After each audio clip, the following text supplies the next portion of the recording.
was just coming to talk to you about this exact problem. It's called permafrost for a reason, right? Because it's permanently frozen. I mean, it would help us a lot if it was more than like 35 degrees for at least like 4 hours. We need some warm weather. Parker Schnabel risked his entire operation on a collapsed mine the Yukon had written off as an unforgiving death trap. They called it the Widow's Cut, a place frozen solid and haunted by past failures. To crack it, Parker deployed a secret weapon, a LiDAR system that could see through the Earth itself. It led him to a forgotten shaft and a $75 million discovery that would make him the undisputed king of the Klondike. But what this incredible technology also uncovered was a century-old secret that could cost him more than just his gold. The ground no one dared touch. For starters, the entire area was buried under a thick layer of permafrost.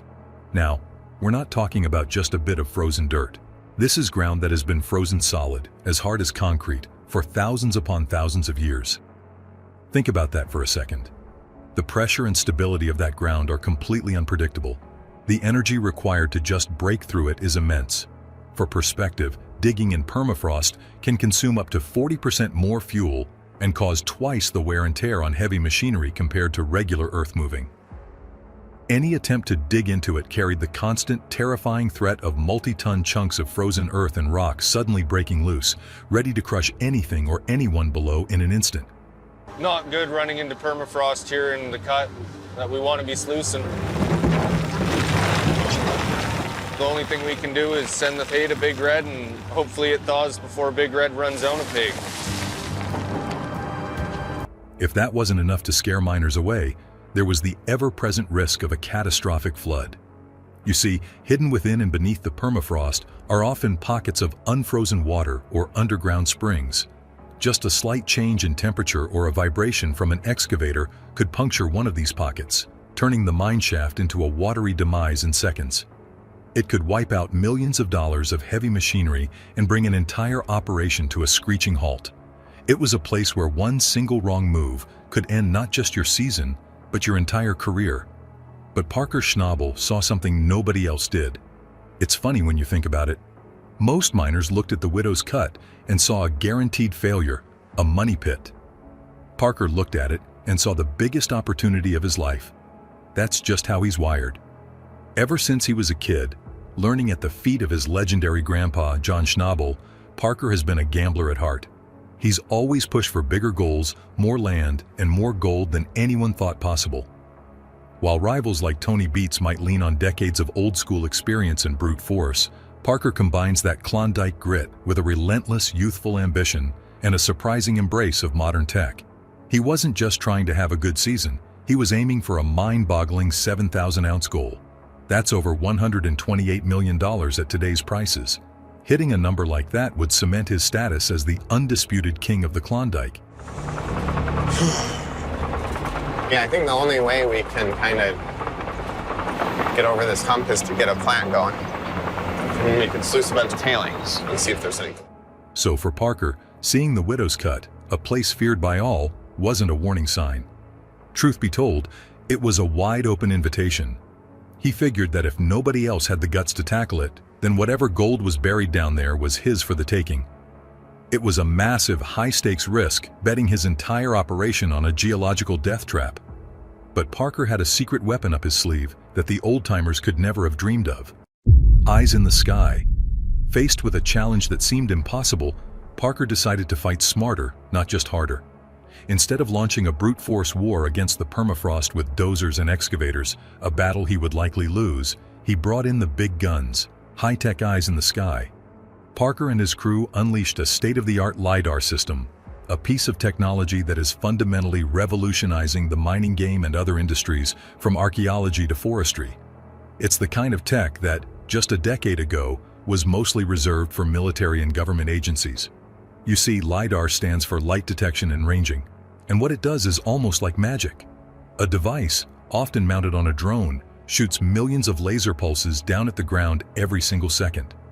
These pulses bounce off the surface and return to a sensor, measuring the precise distance and creating an incredibly detailed three-dimensional map of the terrain. We're talking about accuracy down to a few centimeters. They paired this laser technology with advanced drone mapping, flying meticulously back and forth over every inch of the forbidding landscape. That is Gold Run, which was a super rich creek. And where it dumped into Dominion, I'm guessing was, you know, in this area right here. I think there's going to be a bunch of gold in the tailings. This combination gave them a superpower. They could effectively see through the thick trees, the tangled undergrowth, and even layers of loose soil, mapping out the true contours of the Earth in a way that was previously impossible. It was a massive, game-changing advantage. While other crews were stuck guessing, drilling blind test holes, and hoping for the best, Parker's team was building a perfect digital model of the Widow's Cut. They weren't just looking for gold. They were looking for a weakness, a hidden path, a secret way into the treasure chest that had been locked for generations. And then, as the data poured in and the 3D model took shape on their computer screens, they found something astonishing. Something that had been lost for decades. The breakthrough the lasers provided was stunning. Hidden under a century of wilderness and debris, the LiDAR map revealed a perfectly straight man-made anomaly. It was a collapsed vertical shaft, a forgotten relic from the original mining operation from the early 20th century, completely invisible to the naked eye. Their precise measurements showed it was over 40 meters deep.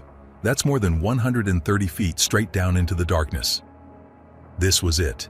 This was their secret entrance. Instead of trying to dig a whole new ramp down into the mine, which would have been a costly, dangerous, and time-consuming battle against the permafrost, they could use this existing shaft. The plan was terrifying, but brilliant. The crew immediately got to work, hauling in massive reinforced steel beams to stabilize the crumbling walls of the old shaft. It was slow, nerve-wracking work. Every scrape of the excavator's bucket against the rock echoed in the dangerous silence, a constant reminder of what could go wrong. But with Parker's expert crew leading the charge, they managed to build a safe enough pathway down into the heart of the mine. I see some frozen chunks that pay up by the plant. It sounds like Justin and Tyson are having a real hard time with frozen material. It's just been a really cold spring, and that's, you know, it's bound to come with issues. After weeks of frustration and battling the elements, they finally had a direct line to the prize. But no one, not even Parker in his wildest dreams, was prepared for what was waiting for them at the bottom. The King's ransom. The moment the crew's equipment reached the bottom of that stabilized shaft, they knew they had hit the mother lode. What they found was simply breathtaking. It wasn't just flakes of gold mixed in with pay dirt. It was an untouched, quartz-rich gold vein, glittering brilliantly in the beams of their lights. This is the stuff of legend. Finding a high-yield quartz vein is like finding the direct source, the artery of the gold deposit, instead of just the scattered dust that has washed away from it over millennia. It was so pure, so pristine, that Parker's on-site geologist said it was the cleanest and richest natural deposit he had ever seen in his entire career. There was absolutely no time to waste. The team knew that in the tight-knit Klondike community, whispers of a discovery this big could attract claim jumpers or unwanted attention from rivals. So they got to work with a frantic, desperate energy. They worked around the clock, 24 hours a day, fueled by pure adrenaline and the mesmerizing sight of all that gold. And here's where it gets absolutely wild. In just 72 hours, 3 days of non-stop grueling labor, they managed to extract more than 4,000 ounces of gold. When they did the math, that single cleanup was worth over $10 million. It was a season-saving haul that covered their fuel, wages, and massive operating costs in one incredible weekend. We've got to do this as fast as we can here to get this ground exposed. This is what it's going to take. I mean, everybody's got to step up because we just have too much ground to get through. The gamble had paid off, big time. But this incredible score was just a tiny taste of the true treasure lurking deeper in the earth.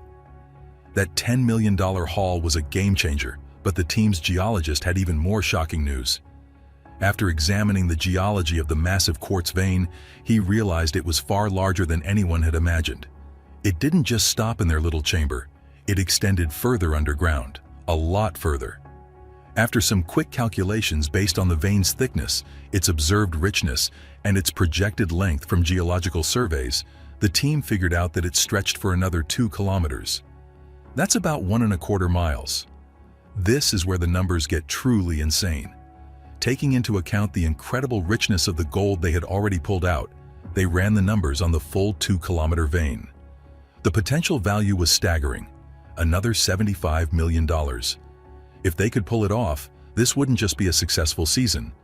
It would be the single most successful mining operation in the history of the Gold Rush show. It was the kind of find that miners spend their entire lives dreaming about and never come close to. But with a discovery this big, Parker knew that his biggest fight was just beginning. You can't keep a $75 million secret in the Klondike. Word of Parker's strike at the Widow's Cut got out fast, spreading through the goldfields like wildfire. Suddenly, everyone was talking. Rival miners, curious locals, and even government inspectors were buzzing about what Parker had found. The pressure was on. But the gold rush also unearthed a rush of greed, lies, and betrayal. When legends lie. The ink on the assay reports had barely dried when the scandals began. It started as whispers in the saloons of Dawson City, then escalated to viral posts on social media. One of the most outrageous claims was that Parker had been sentenced to life in prison for environmental crimes, a complete fabrication, a piece of digital fiction likely cooked up by a jealous rival. But in the hyper-competitive world of gold mining, a lie can do more damage than a broken-down dozer. This gold mining gets in your veins, gets in your blood. The rumor forced Parker to spend precious time and money on lawyers and public relations, a new kind of warfare for which he was ill-prepared. The attacks grew more sophisticated. A shell corporation with ties to a shadowy international consortium filed a lawsuit, challenging the legality of his claim on the Widow's Cut. They produced a series of expertly forged century-old documents that seemed to give them a legitimate claim to the land. Parker, who had always settled disputes with a handshake or a shouting match, now found himself tangled in a web of legal maneuvering that threatened to bleed him dry. His rivals, sensing a moment of weakness, began to circle. Tony Beets, in particular, seemed to relish Parker's predicament, offering condescending advice in public while quietly fanning the flames of the legal battle behind the scenes. The pressure was starting to crush everyone on Parker's crew. What should have been a season of celebration had turned into a boiling pot of conflict. Fights broke out over who deserved the biggest bonus. The easy camaraderie was replaced by suspicion and resentment. Some crew members, not used to having so much money, started partying hard in town, leading to embarrassing headlines about crashed cars and bar fights. Parker had always led from the front, but now he was spending more time putting out fires than mining gold. His once loyal crew was slowly fracturing, with each person focused on their own potential payday. It makes you wonder, doesn't it? We see these massive numbers on a screen, $75 million, and it sounds like a fairy tale. It sounds like all your problems are solved forever. That doesn't seem to be wanting to come up. Whoa, what the heck? But the reality is often the opposite. It's easy to think that a discovery like this happens overnight, a simple case of being in the right place at the right time.